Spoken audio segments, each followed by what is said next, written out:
Hello, guys, and welcome to today's travel update.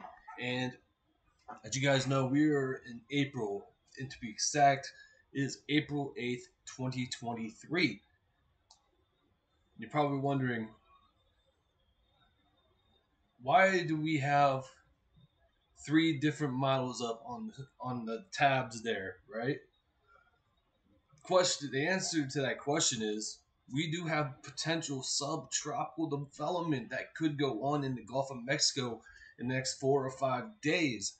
So we're going to take a look at that. We're going to take a quick dive. This isn't going to be a full tropical update. It's just going to be a quick little video for you guys to show you guys what's happening and what to expect going forward.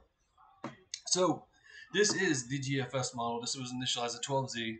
And we're going to go forward. As you can see, we have this cold front here that's kind of like stalling out, leaving moisture. But GFS has a different origin to the system than the other models because GFS actually has an MSC, MCS.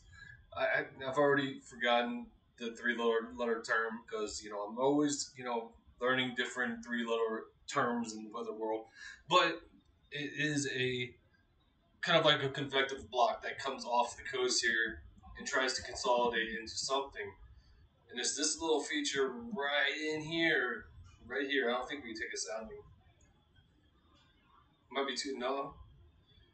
The shear in the relative humidity is so, but I have heard that these soundings could be overdoing the shear in an upper level environment. So take this for however you will.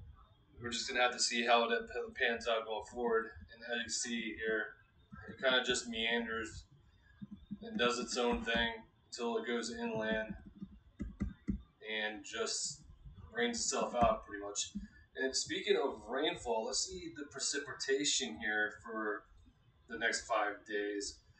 And as you can see, a lot of these places near the coast can pick up almost a foot of rain in some of these locations. Here in Florida, where you need it really badly, it's coming from me. I'm a Florida guy. We're in a severe drought. Any type of rain that we can get, we will definitely get. But GFS pictures here, about an inch to an inch and a half of rain in some of these locations. All right, so here's the icon. The icon has been really gung ho with this thing. So we're gonna take a look. As you see, frontal juice here kind of just lingers in the Gulf of Mexico, and you can see it starts to really spin up here around the 96-hour mark. This is a subtropical storm here. And as you can see, it really ramps up here as we head closer to landfall. The peak pressure for the icon here is 996 millibars. That is pretty damn low.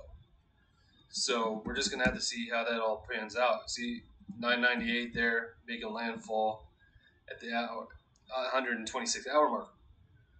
So let's take a look at the precipitation as we do. And it pretty much paints the same picture as the GFS, but a little farther east. So, say here near New Orleans, you're going to be picking up about 6-7 inches of rain, and pretty much the same, deal as the GFS in Florida, about an inch and a half.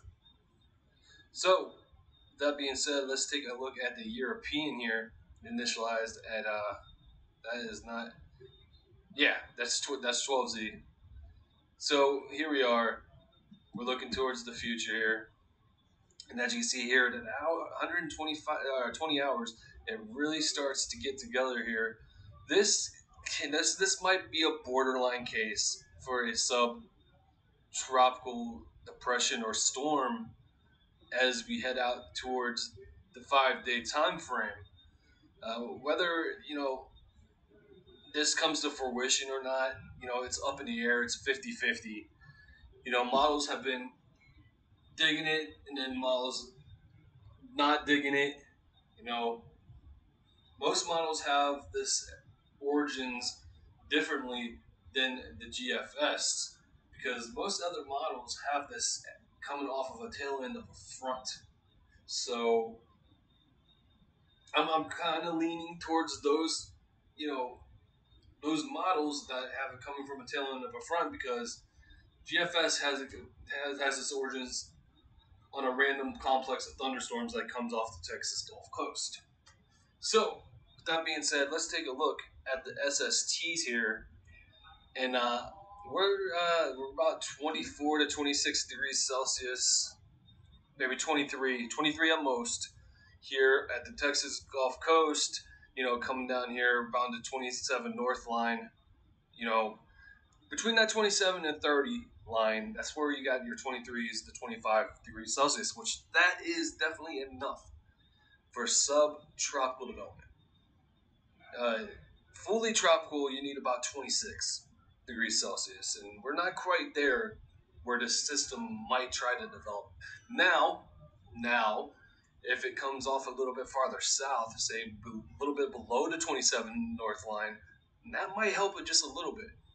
But that all depends on the shear, or if the upper level low, you know, comes south with the system in order to protect it from a little bit of shear. So there's just a whole bunch of things that need ironed out here, which I'm sure here in the next day or two we will definitely get them ironed out as we head out through time. Anyways, I want to thank you guys for watching. Again, this is not a real long update. I wanted to give you guys the updates. I will be back again tomorrow with another look at the system. Plus, we're going to take a look at the SSTs and ENSO state as well. I want to thank you guys for watching, and I'll see you guys on the next one.